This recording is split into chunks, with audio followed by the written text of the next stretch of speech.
So students, what do you understand by ovulation, this term?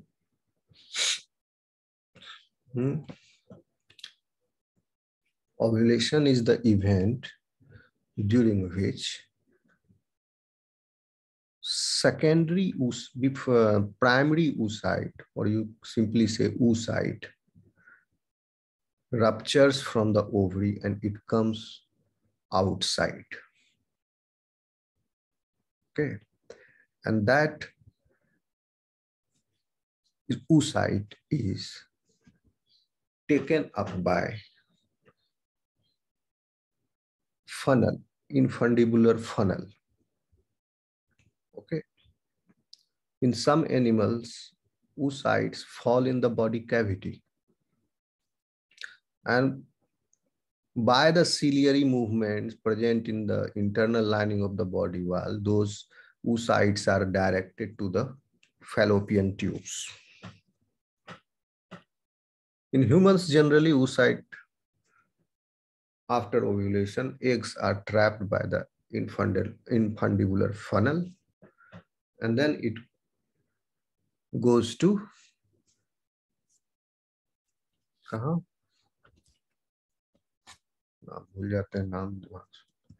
what is that tube? Oviduct tube. Infundibular के बाद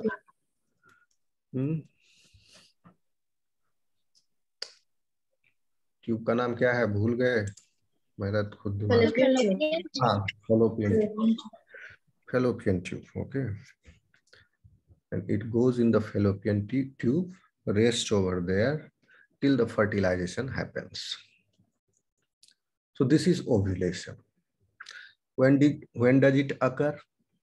Ovulation occur at the 14th day of the start of the cycle.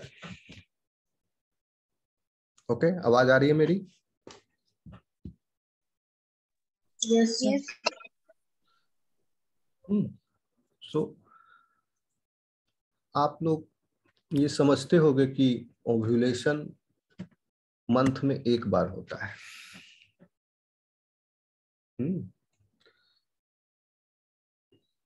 Yes, it is true. In normal circumstances, ovulation occurs, one ovulation event occurs every month. But this has also been seen that hyperovulation or superovulation occurs.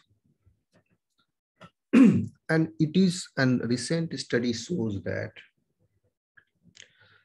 in females, it has been seen that hyperovulation occurs more in humans. Hyperovulation, superovulation. Hyperovulation means when 2 or more eggs are produced. Okay, by indifferent ovaries. 2 or more eggs are produced. क्योंकि एक ovary में ही produce होगा, एक से ज्यादा एक ovary में during that one cycle cannot be produced. Why? Because after ovulation, you can see in this graph that after ovulation, estrogen level and FSH level increases dramatically, particularly estrogen level.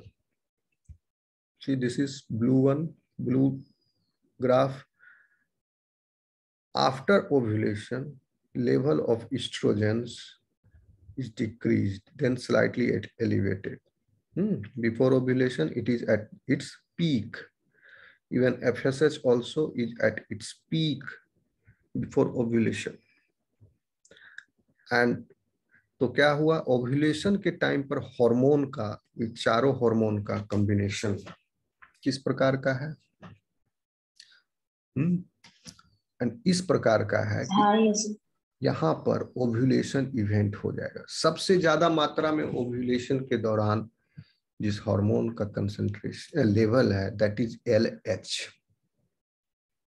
Okay, and estrogen और FSH का level is almost same, equal. at the time of evolution. Can you see this?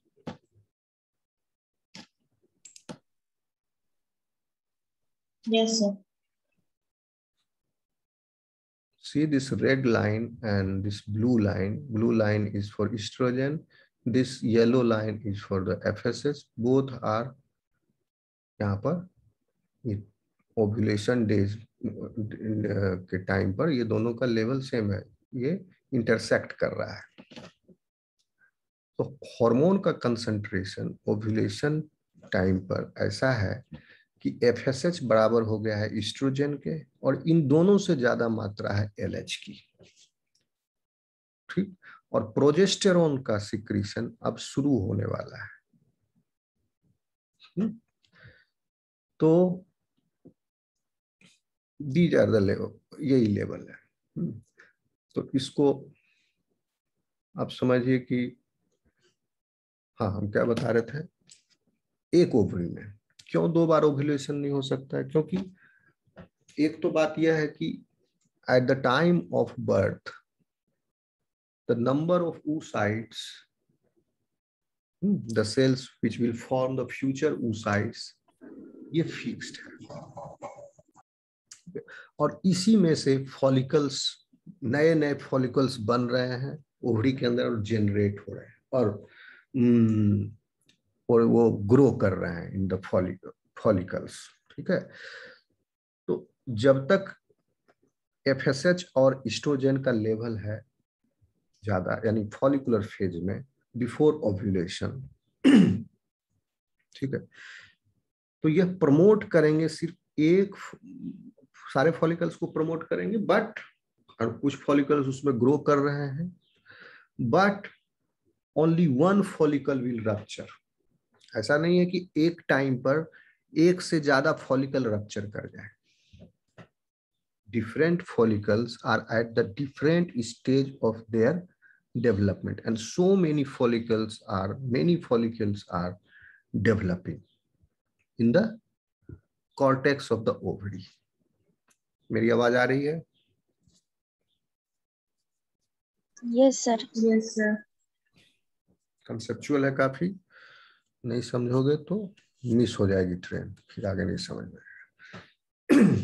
क्या कह रहे हैं कि बहुत सारे follicles, अब आप तो पाते हैं कि एक ही oocyte मैच्योर हुआ। क्यों ऐसा होता है? क्योंकि these growing follicles are arrested at different growth point of their different growth points. कैसे? कि जब ओव्यूलेशन हो गया, मान लो कि पहले कोई एक फॉलिकल था, वो रप्चर कर गया, सेम टाइम तो सब कर रहे हैं, नहीं आगे पीछे चल रहा है सब।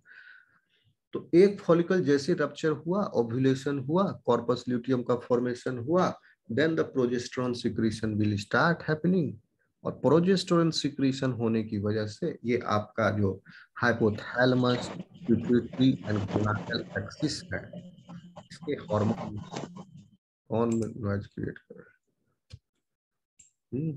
इसके हार्मोन्स क्या है, एक्सिस है ना।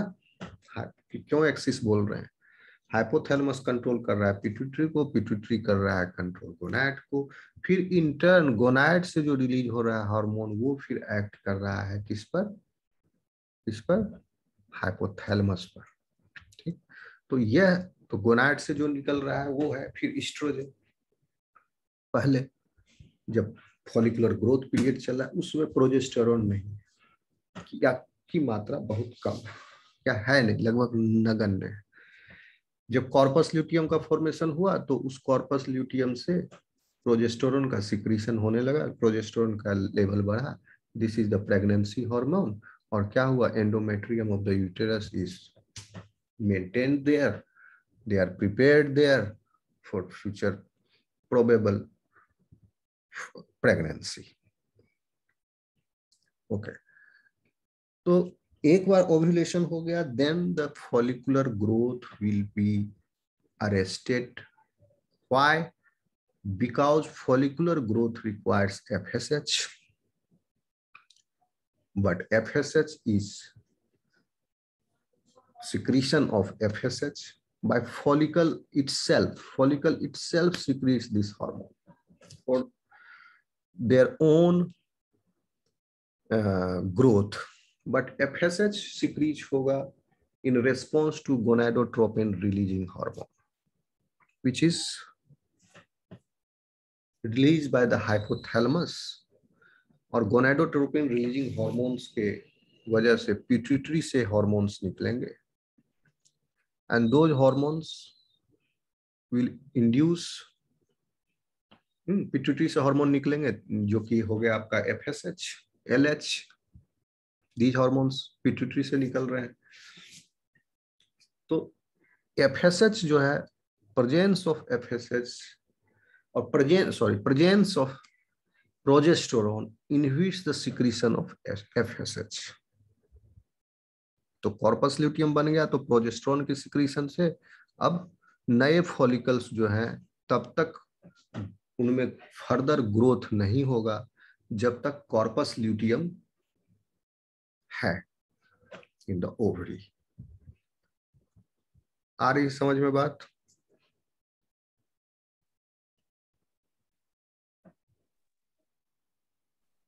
Yes, sir. Now you see, पहले आप इसको समझो. Basically there are 2 cycles. एक साइकिल ओवरी में चल रहा होता है, दूसरा cycle is uterine cycle, and both cycles are इसी हार्मोन के रेस्पॉन्स में है. दोनों साइकिल इन हार्मोन्स का जो कॉम्बिनेशन है एट डिफरेंट टाइम पॉइंट्स, उसकी वजह से ओवरी में चल रहा है क्या, ओवेरियन साइकिल और या मेंस्ट्रुअल साइकिल. और यूटेराइन का भी साइकिल है, क्योंकि the period part, this is uterine cycle. Can you see this red one, red dome, purple dome, and this sky blue dome in this graph? Yes, sir. So uterine cycle consists of these phases, 3 phases. In total कर लो, ovulation को भी एक phase include कर लो, 4 phase. First is the period. क्यों uterine cycle है? क्योंकि ये period में जो tissue debris है, that is coming from the uterus. और उसके बाद प्रोलिफेरेटिव फेज है. कब? जब इस्ट्रोजेन का सिक्रीशन बढ़ने लग जाता है इमीडिएटली. तो यहां पर प्रोलिफेरेटिव फेज शुरू हो जाता है यूटेरस का, क्योंकि पीरियड के बाद इतने दिनों के बाद 1 डे से लेकर के 6 डेज ऑलमोस्ट क्या हुआ, टिश्यू जो है यूटेरस का वो डिप्लीट हो गया है, उस नए टिश्यू को बनने की जरूरत है वहां पर. तब प्रोलिफरेटिव फेज स्टार्ट हुआ. यानी this is the proliferative phase of the uterus. And at the end of this 14th day और before the start of the ovulation, uterine wall is new, it is completed and now ready to receive the implant. So अब हो गया.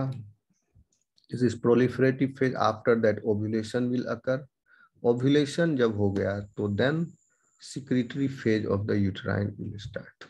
तो uterine से भी hormone निकलते हैं, ठीक है, यूटरस से भी.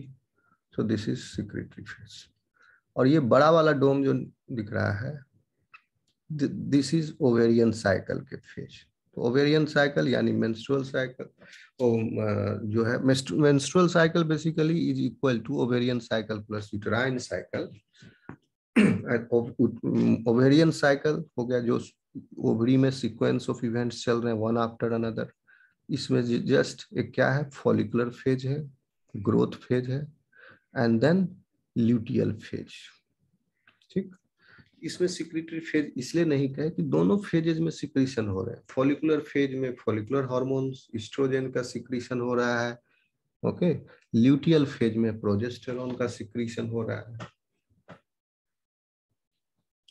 करेक्ट? इतना समझ में आया?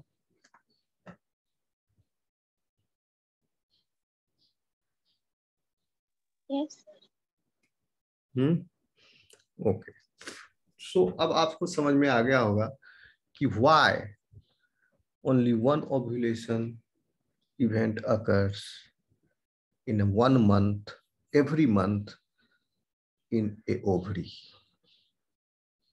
ओके क्योंकि जब कॉर्पस ल्यूटियम बन गया तो दूसरा फॉलिकल के फिर ग्रोथ करने का सवाल नहीं है, unless and until there is some defect और कुछ एबनॉर्मलिटी हो फिजियोलॉजी में।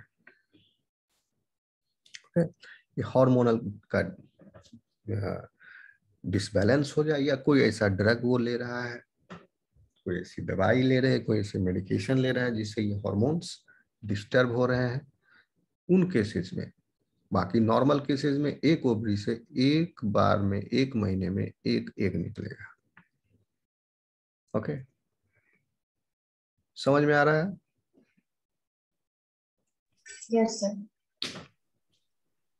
लेकिन रिसेंट स्टडीज एंड रिसर्च, इसमें डीप में नहीं जाएंगे क्योंकि रिसेंट फाइंडिंग्स, और इसमें अभी भी इफ बट लगा हुआ है, कंप्लीट नहीं हुआ है। लेकिन ये देखा गया है कि in females super ovulation is quite often in humans. That means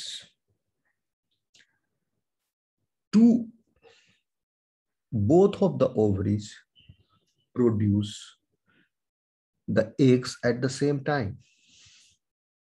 तो दोनों ओवरी कॉन्साइड कर गए, जैसे इसको बोलते हैं सिंक करना। मोबाइल से सारा डेटा आप कंप्यूटर में डालते हो तो क्या कहते हैं उस टर्म को? सिंक। सिंक जान रहे हो? सिंकिंग।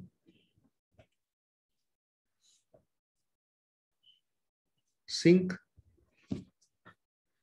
सिंक टर्म नहीं जानते हो?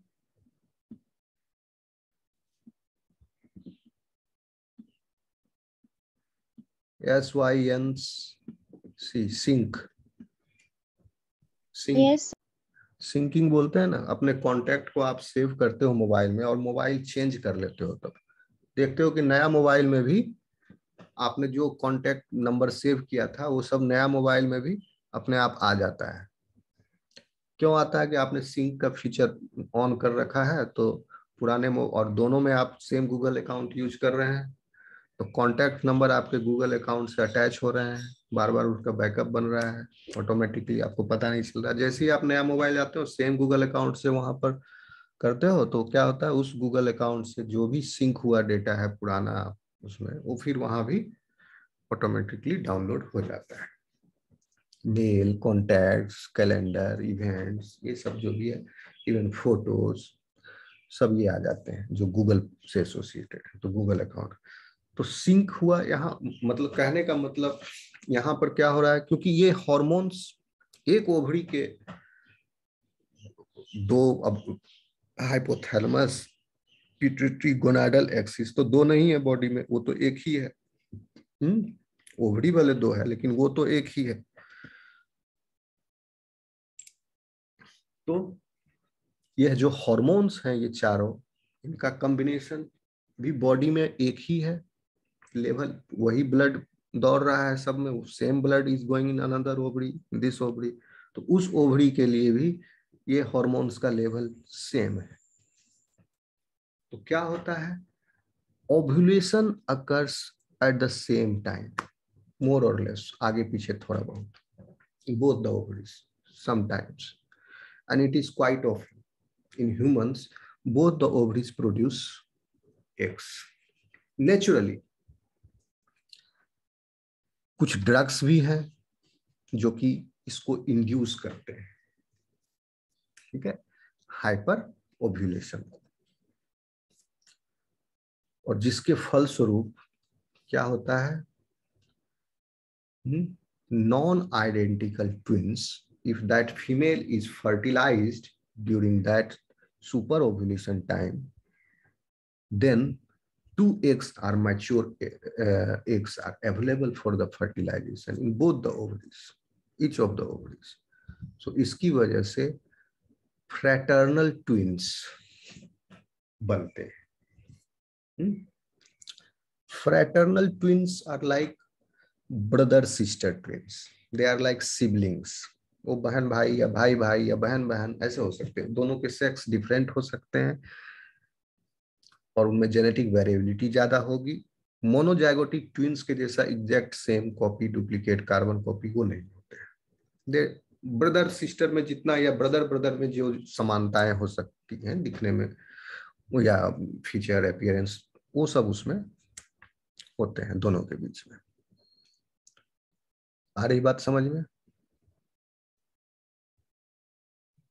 Yes, sir.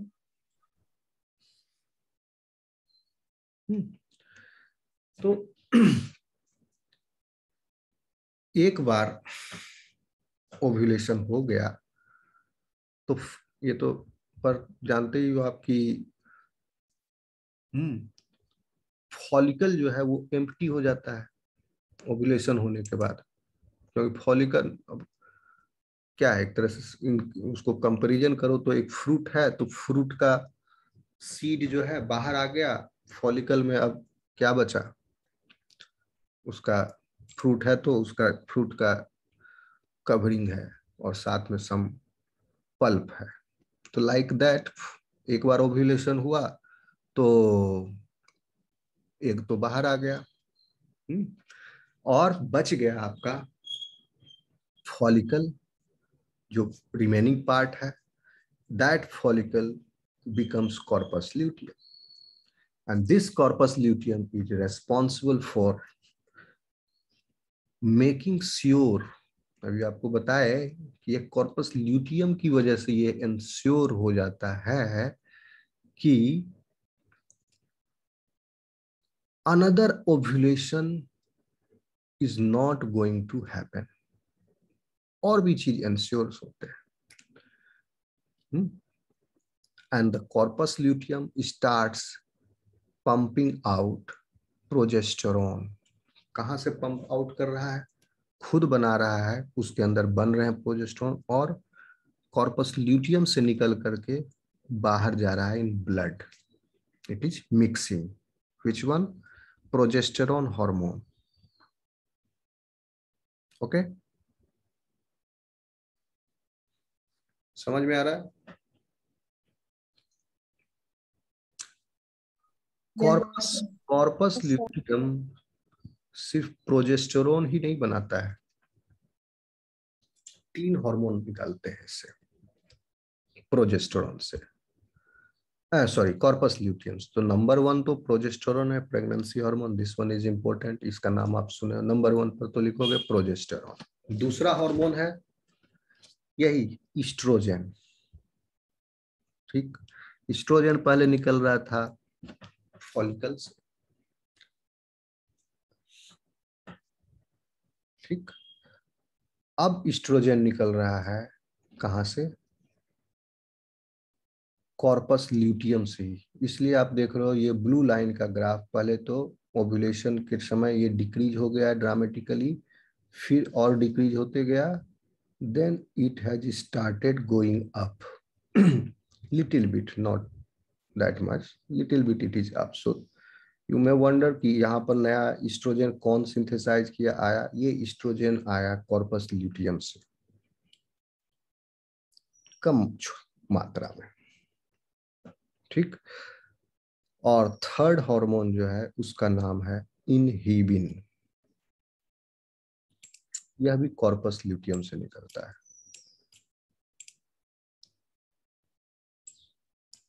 इनहिबिन,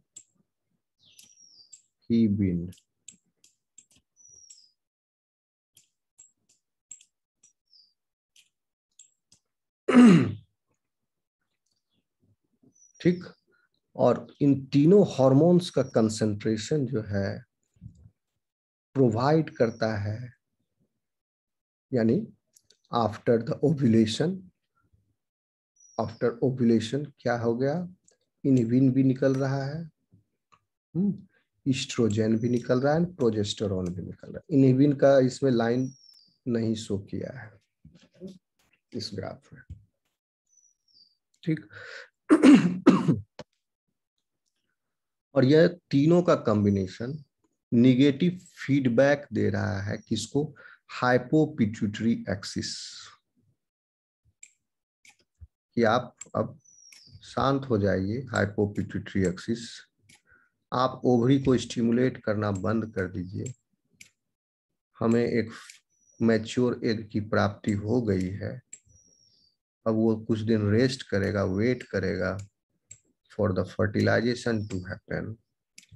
ठीक है, तो इन तीनों यानी progesterone, estrogen and inhibin, PEI,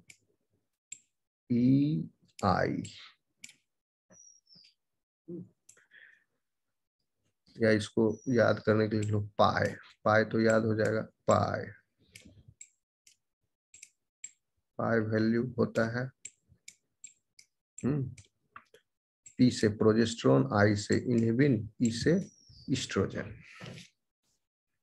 corpus luteum बनने के बाद। आ रहा है समझ में?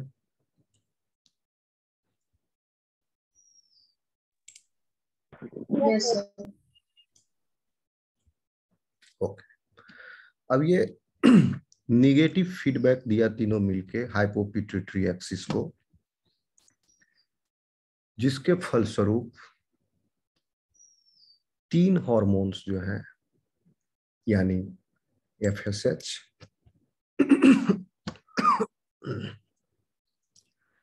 LH,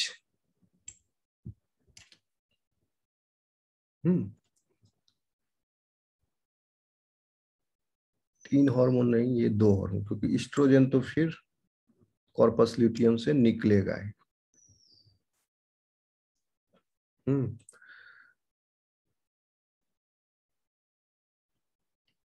यानी आपका गोनाडल स्टिमुलेटिंग हार्मोन जो है, which is released from pituitary, और FSH एंड ल्यूटिनाइजिंग हार्मोन, इन सब का सिक्रीशन इनहिबिट कर देगा। निगेटिव फीडबैक है, तीनों हार्मोन मिलके, प्रोजेस्टेरॉन, एस्ट्रोजन एंड इनहिबिन मिलके FSH और LH, जो फॉलिकुलर फेज के डोमिनेंट हार्मोन्स हैं, उनको क्या करेगा? इनहिबिट कर देगा सिक्रीशन। ठीक, and after the suppression of the release of these hormones, जैसे follicle stimulating hormone और LH, now follicles will not develop to the point of being ready to release an egg. ठीक, ovulation होगा ही नहीं फिर, यानी ovulation के पहले वाले स्टेज में, क्योंकि ओवरी के कॉर्टेक्स में, कॉर्टिकल रीजन में बहुत